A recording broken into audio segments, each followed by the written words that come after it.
नमस्कार दोस्तों, संयुक्त अकादमी में आप सभी का स्वागत है।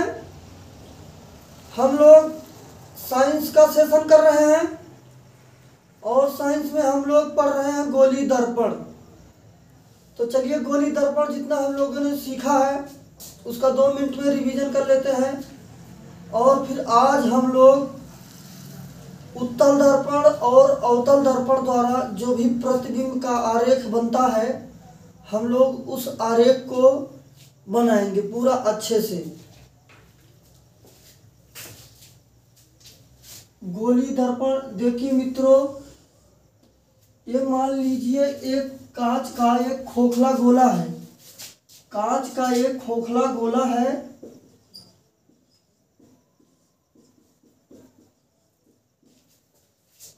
कोई भी, चाहे वह उत्तल दर्पण बनाया जाए, चाहे वह अवतल दर्पण बनाया जाए, चाहे वह समतल दर्पण बनाया जाए, ये सभी दर्पण किसी ही गोली दर्पण का एक भाग होता है। जितने भी दर्पण होते हैं, उत्तल, अवतल, समतल, ये गोली दर्पण का एक भाग होता है। तो यहाँ देखिए, हम लोग इधर से जब इसको काट के निकाल लेंगे और इसके बाहर पॉलिश कर देंगे तो हम लोगों को क्या प्राप्त हो जाएगा? हम लोगों को प्राप्त हो जाएगा अवतल दर्पण। जब यहाँ से काट लेंगे और पॉलिश अंदर से कर देंगे तो ये क्या हो जाएगा? ये हो जाएगा उत्तल दर्पण। अगर यही गोला बहुत बड़ा सा हो, यही गोला कांच का खोखला गोला बहुत बड़ा सा हो, तो मान लीजिए देखिए इधर के हमने इधर का निकाल दिया, तो यहाँ पर ये जो मिलेगा कांच का टुकड़ा, ये एकदम सीधा सीधा होगा। हम इसको ये देखकर नहीं कह पाएंगे कि ये किसी कांच का गोला है, किसी खोखले गोले का भाग है। तो ये जो समतल दर्पण होता है, यह भी किसी गोली दर्पण का एक भाग होता है। और हम लोग जानते हैं, ये देखिए यहाँ पर इस खोखले गोले का ये एक बिंदु है, इसको कहते हैं केंद्र, सेंटर। तो यही जो गोली दर्पण का खोखले गोले का केंद्र होता है, यही उत्तल दर्पण हो चाहे अवतल दर्पण हो, उसका वक्रता केंद्र कहलाता है। और यहाँ पर एक मैंने रेखा खींच दिया है, इसके परावर्तक पृष्ठ का ये जो मध्य बिंदु होता है, ये ध्रुव कहलाता है। गोली दर्पण का ही जो भाग होता है, यही बिंदु कहलाता है ध्रुव। और ये रेखा कहलाती है मुख्य अक्ष। ये भी है मुख्य अक्ष। ये अवतल के लिए है, ये उत्तल के लिए है। यहाँ पर इन दोनों के बीच में, इन दोनों के मध्य में यहाँ पर एक बिंदु होता है जिसे कहते हैं बिंदु F, मुख्य फोकस। और यह मुख्य फोकस जो होता है, ये दर्पण का ध्रुव P है। ये मुख्य फोकस जो होता है दर्पण के ध्रुव और वक्रता केंद्र का मध्य बिंदु होता है। तो हम कह सकते हैं F बराबर R/2। F बराबर R/2, क्योंकि यहाँ से यहाँ तक ये वक्रता केंद्र है, यहाँ से यहाँ तक की दूरी वक्रता त्रिज्या होती है। इस वक्रता त्रिज्या का आधा क्या कहलाता है? मुख्य फोकस। तो यह बराबर R/2। एक फार्मूले का डेरिवेशन भी कभी कभी 1 नंबर में पूछ लेता है, तो आप लोग इस परिभाषा के अनुसार इसके फार्मूले का डेरिवेशन आराम से बता सकते हैं। तो ये खोखले गोले का जितने बिंदु हैं, ये सभी उसके भाग होते हैं। हम बात करते हैं समतल दर्पण की। समतल दर्पण जो होता है, मान लीजिए ये एक समतल दर्पण है, तो ये जो समतल दर्पण होता है, इस समतल दर्पण का मुख्य फोकस जो होता है, मुख्य फोकस जो होता है, ये क्या होता है?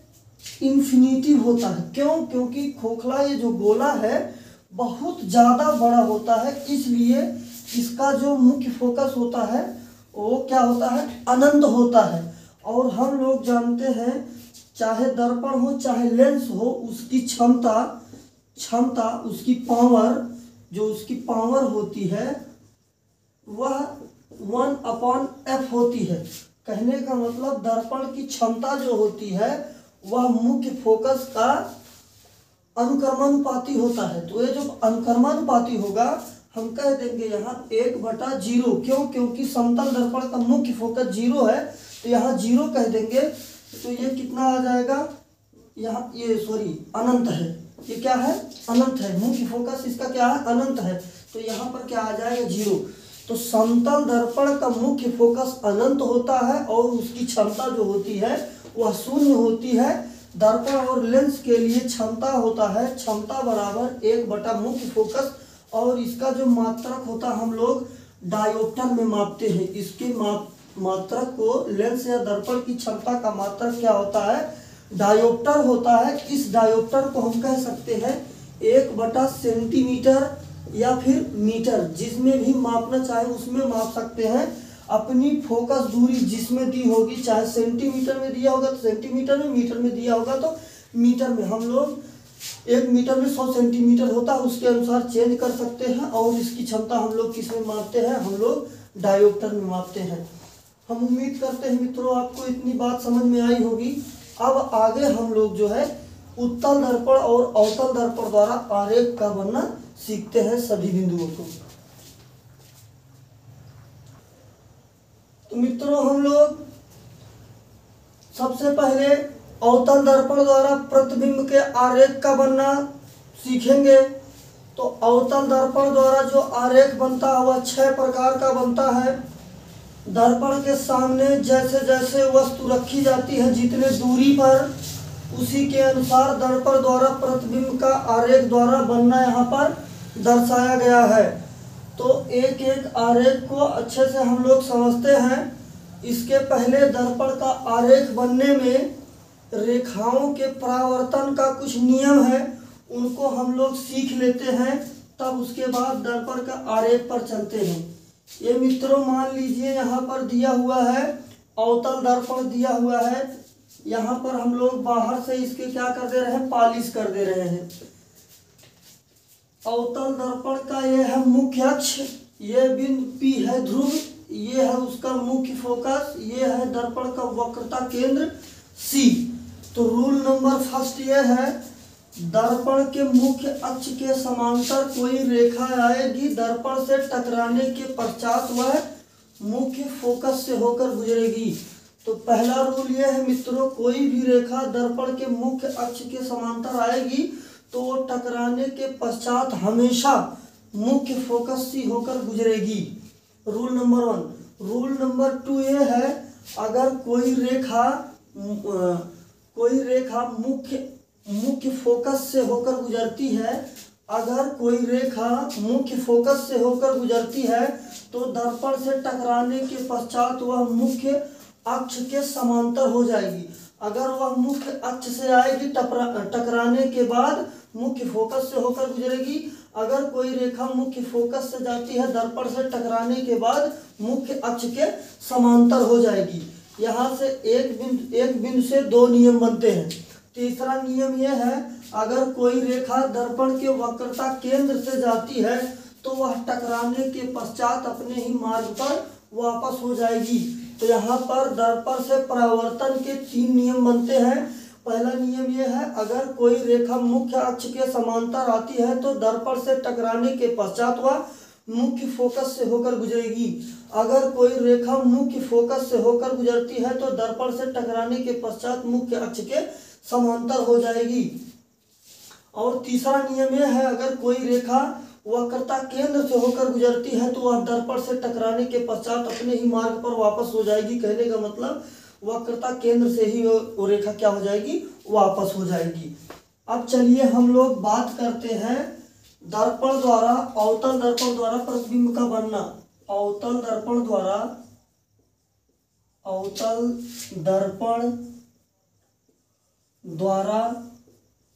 प्रतिबिंब का बनना। और हम लोग जितनी स्थितियां हैं सभी स्थितियों में देखेंगे वस्तु कहाँ पर रखी गई है और प्रत्येक वस्तु के अनुसार चित्र कहाँ बना है। ये देखिए मित्रों, यहाँ पर AB एक रेखा है, AB एक वस्तु है जो दर्पण के सामने अनंत दूरी पर रखी हुई है। तो वस्तु कहाँ रखी है, अनंत दूरी पर रखी गई है दर्पण के सामने।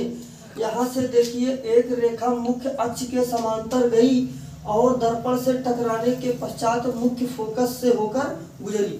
यहाँ से एक रेखा मुख्य अक्ष के समांतर गई, दर्पण से टकराने के पश्चात वह कहाँ से गुजरी?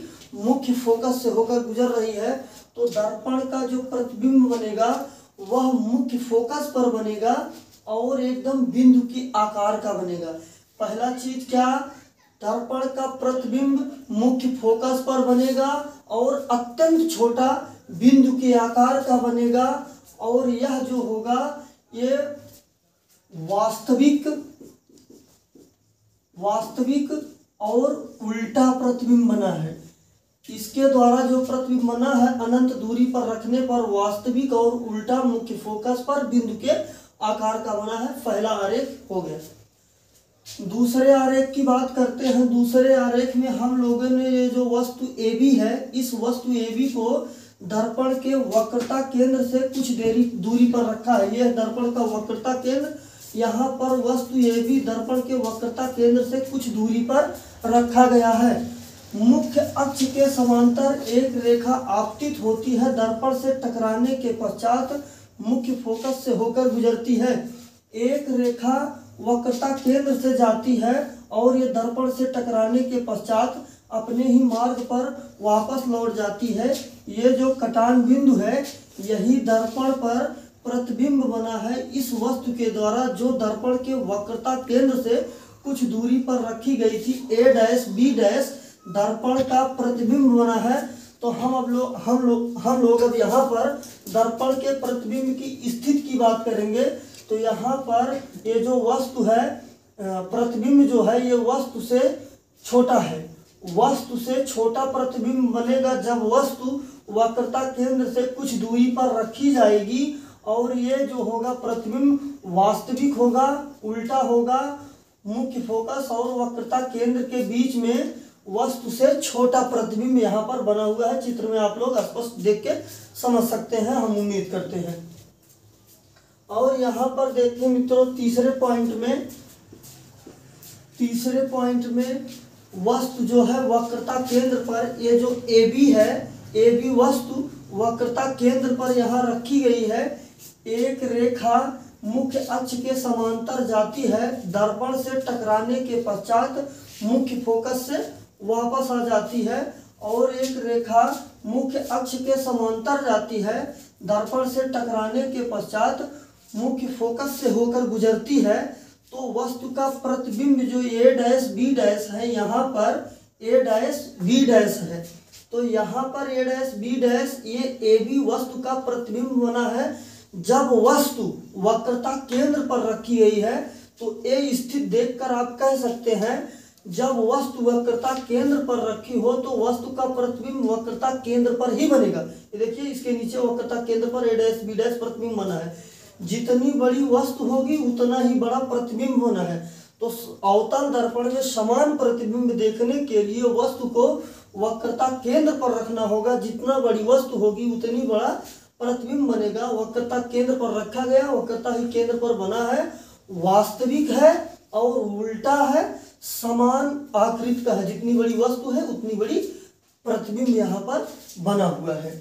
चलिए अब हम चौथी स्थिति में बात करते हैं। अवतल दर्पण द्वारा प्रतिबिंब के बनने में अगर वस्तु जो है वह वक्रता केंद्र और मुख्य फोकस के बीच में रखी है। ये देखिए यहाँ पर ये जो वस्तु AB है वक्रता केंद्र और मुख्य फोकस के बीच में रखी हुई है। यहाँ पर एक रेखा मुख्य अक्ष के समांतर जाती है, दर्पण से टकराने के पश्चात वह मुख्य फोकस से होकर गुजरेगी। यहाँ पर देखिए एक रेखा वक्रता केंद्र से होकर गुजरती है, दर्पण से टकराने के पश्चात वह अपने ही मार्ग पर वापस आ जाती है। दर्पण का प्रतिबिंब A' B' यहाँ पर बना हुआ है, वस्तु जो है यहाँ रखी गई है।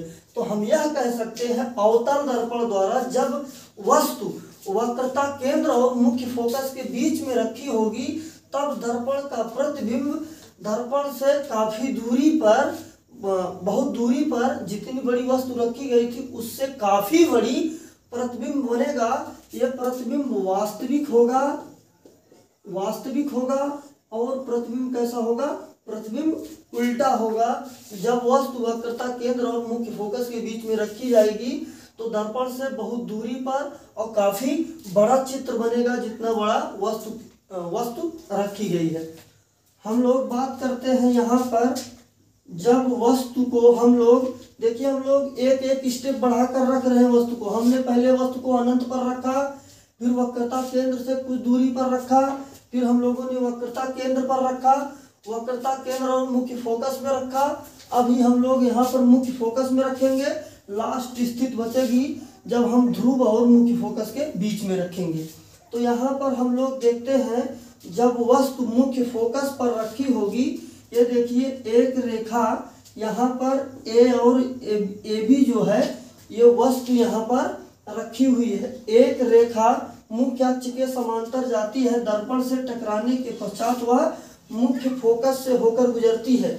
एक रेखा यहाँ पर वक्रता केंद्र से जाती है और दर्पण से टकराने के पश्चात अपने ही मार्ग पर वापस चली आती है।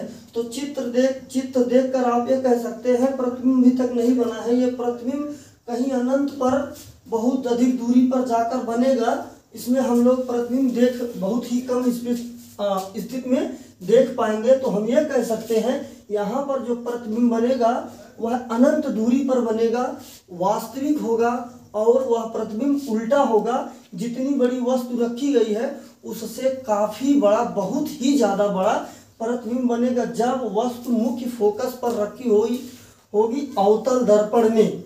अब यहाँ पर हम लोग लास्ट स्थिति में देखते हैं, जब वस्तु यहाँ पर ये देखिए वस्तु ए बी है, यहाँ पर वस्तु ए बी मुख्य फोकस और ध्रुव के बीच में कहीं पर रखी गई है।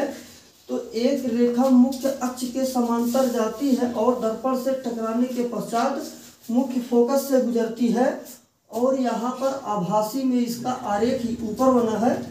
एक रेखा वक्रता केंद्र से होकर गुजरती है और दर्पण से टकराने के पश्चात अपने ही मार्ग पर आगे बढ़ती है। इस रेखा को आभासी रूप में आगे बढ़ाने पर यहाँ पर इनका कटान बिंदु होता है। तो हम यह कह सकते हैं कि जहाँ पर ए डैश बी डैश ये कटान बिंदु दिख रहा है, यही वस्तु का प्रतिबिंब है। तो हम यह कह सकते हैं, ये देखिए ए बी वस्तु यहाँ पर रखी गई है, ये है प्रतिबिंब यहाँ पर बना है। तो हम यह कह सकते हैं प्रतिबिंब काफी बड़ा बना है वस्तु की अपेक्षा, जो वस्तु मुख्य फोकस और वक्रता केंद्र के बीच में रखा गया था। और इस प्रतिबिंब की स्थिति आभासी होगी। क्यों? क्योंकि ये देखिए डॉटेड से बना है ये प्रतिबिंब, तो ये आभासी होगा और प्रतिबिंब जो होगा ये सीधा होगा, वस्तु से बहुत बड़ा होगा और यह प्रतिबिंब दर्पण के पीछे बनेगा। कैसा होगा? आभासी होगा और सीधा होगा। तो अवतल दर्पण के द्वारा मित्रों, अवतल दर्पण के द्वारा इतने ही प्रतिबिंब बनते हैं। आप इनको अच्छे से एक बार नोट करके कॉपी में छाप लेंगे तो सब एकदम स्पष्ट समझ में आ जाएगा। और आरेख जैसे बना है बनाएंगे स्पष्टली ऐसे ही बन के चलाएगा। आपसे परीक्षाओं में दर्पण से वस्तु की दूरी दे देगा और आपसे पूछेगा वस्तु के प्रतिबिंब की स्थिति कैसे बनेगी। वस्तु वास्तविक होगा, उल्टा होगा, सीधा होगा, आभासी होगा, छोटा होगा, बड़ा होगा, समान आकार का होगा। तो मैंने प्रतिबिंब के द्वारा अवतल दर्पण द्वारा जितने आरेख बन सकते थे, जितने प्रतिबिंब की स्थितियां हो सकती थी, हमने सभी आपको बता दिया। यहाँ पर 6 स्थितियां बनती हैं। अब आगे हम लोग देखेंगे उत्तल दर्पण द्वारा प्रतिबिंब का बनना। वहाँ पर मित्रों 2 ही स्थितियां हैं, उन 2 स्थितियों को हम लोग देखेंगे। फिर इन चित्र आरेख के द्वारा हम लोग क्या निष्कर्ष निकालेंगे, इसका क्या मतलब निकलता है, लास्ट में उसको समझेंगे हम लोग। दर्पण का उपयोग तो इस आरेख के द्वारा वस्तु जहाँ पर रखी जाएगी उस वस्तु के अकॉर्डिंग प्रतिबिंब कहाँ बनेगा, यही हम लोगों ने देखा है। तो हम लोग जो उत्तल दर्पण अवतल दर्पण के शीशे का उपयोग कहाँ, किस उपकरण में कैसे किया जाता है, वस्तु को कितनी दूरी पर रखेंगे तो कहाँ प्रतिबिंब बनेगा, उसकी फोकस दूरी घटा दे, ये घटा दे तो कहाँ पर प्रतिबिंब बनेगा। जैसा प्रतिबिंब हमको चाहिए हम उस उपकरण में वैसा प्रतिबिंब सेट करते हैं। तो ये प्रतिबिंब का आरेख बनने के पीछे का यही रीजन है। तो अब आगे हम लोग उत्तल दर्पण द्वारा प्रतिबिंब का बनना देखेंगे। 2 स्थितियां होती है, फिर दर्पण के प्रयोग देखेंगे, इस आरेख से क्या मतलब निकलता है। चलिए मित्रों, हम लोग देखते हैं उत्तल दर्पण द्वारा प्रतिबिंब का बनना। यहाँ पर दो स्थितियां हैं। पहली स्थिति ये है, यहाँ पर ये बोल रहा है वस्तु दर्पण से अनंत दूरी पर रखा गया है। दोस्तों, उत्तल दर्पण से वस्तु अनंत दूरी पर यहाँ पर AB रखा गया है और यहाँ से एक रेखा मुख्य अक्ष के समांतर चलती है। दर्पण से टकराने के पश्चात वह कहाँ से गुजरेगी, ये देखिए मित्रों, मुख्य फोकस से होकर गुजर रही है। एक रेखा यहाँ मुख्य अक्ष के समांतर आती है। दर्पण से टकराने के पश्चात यह मुख्य फोकस से होकर गुजर रही है। तो आप लोग देख सकते हैं यहाँ पर ये जो वस्तु उत्तल दर्पण के सामने अनंत दूरी पर इतनी बड़ी रखी गई थी, उसका प्रतिबिंब यहाँ पर मुख्य फोकस पर, प्रतिबिंब उसका मुख्य फोकस पर अत्यंत छोटा बिंदु के आकार का यहाँ पर बना हुआ है। ये आरेख के द्वारा बना है, ये आभासी है और तो और यह प्रतिबिंब जो है सीधा है, आभासी है और यह सीधा है, अत्यंत छोटा बिंदु के आकार का है वस्तु के तुलना में जो अनंत दूरी पर उत्तल दर्पण के सामने ये जो वस्तु रखा गया था। यहाँ पर दूसरे स्थिति में देखिए मित्रों, दर्पण से कुछ दूरी पर वस्तु AB रखा गया है। उत्तल दर्पण के सामने वस्तु AB कुछ दूरी पर रखा गया है। एक रेखा मुख्य अक्ष के समांतर जाती है। दर्पण से टकराने के पश्चात यह मुख्य फोकस से होकर गुजरती है। एक रेखा वक्रता केंद्र से जाती है। दर्पण से टकराने के पश्चात वह अपने ही मार्ग पर वापस लौट जाती है। तो ये देखिए यहाँ पर कटान बिंदु है, तो यहाँ पर वस्तु का प्रतिबिंब बना हुआ है A' B'। हम वस्तु देख के कह सकते हैं वस्तु जो रखी गई थी उत्तल दर्पण के सामने, यहाँ पर A' B' जो इसका प्रतिबिंब बना है वह वस्तु की अपेक्षा अत्यंत छोटा है। दर्पण के मुख्य फोकस और ध्रुव के बीच में बना हुआ है। ये प्रतिबिंब आभासी है और सीधा है। इसकी दो ही स्थितियां बनती हैं। अब इसके आगे यहाँ लाकर नहीं रख सकते हैं, कोई आरेख ही नहीं बनेगा। तो मित्रों, हम लोगों ने उत्तल दर्पण द्वारा प्रतिबिंब का बनना देख लिया। अब इस प्रतिबिंब के बनने से हम लोग इसका उपयोग देखेंगे। हम लोग सबसे पहले देखते हैं अवतल दर्पण के उपयोग। अवतल दर्पण के उपयोग, अवतल दर्पण का उपयोग में हम लोग पहली बात तो जितनी वस्तु अवतल दर्पण के सामने रखे थे हमने उसमें देखा उसका प्रतिबिंब छोटा भी बनता है, बड़ा भी बनता है, वस्तु जैसे रखी जाएगी।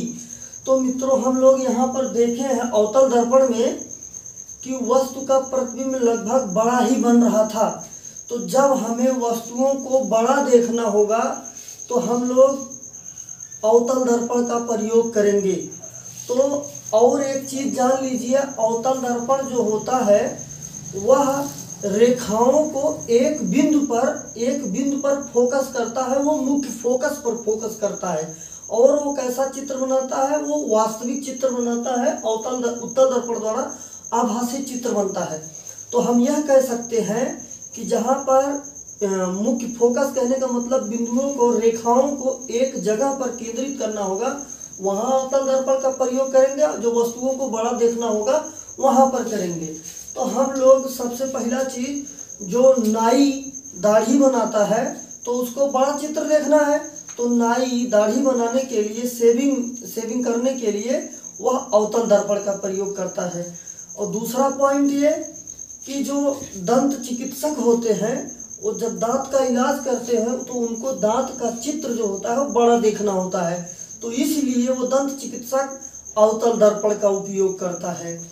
और तीसरा पॉइंट ये, हम लोग जो वाहन होती है 4 व्हीलर, उनके हेडलाइट में अवतल दर्पण का प्रयोग किया जाता है, क्योंकि अवतल दर्पण सभी रेखाओं को एक बिंदु पर केंद्रित कर देता है, जिससे आगे का चित्र हमें स्पष्ट दिखाई देता है। इसलिए वाहनों के हेडलाइट में हम लोग अवतल दर्पण का प्रयोग करते हैं।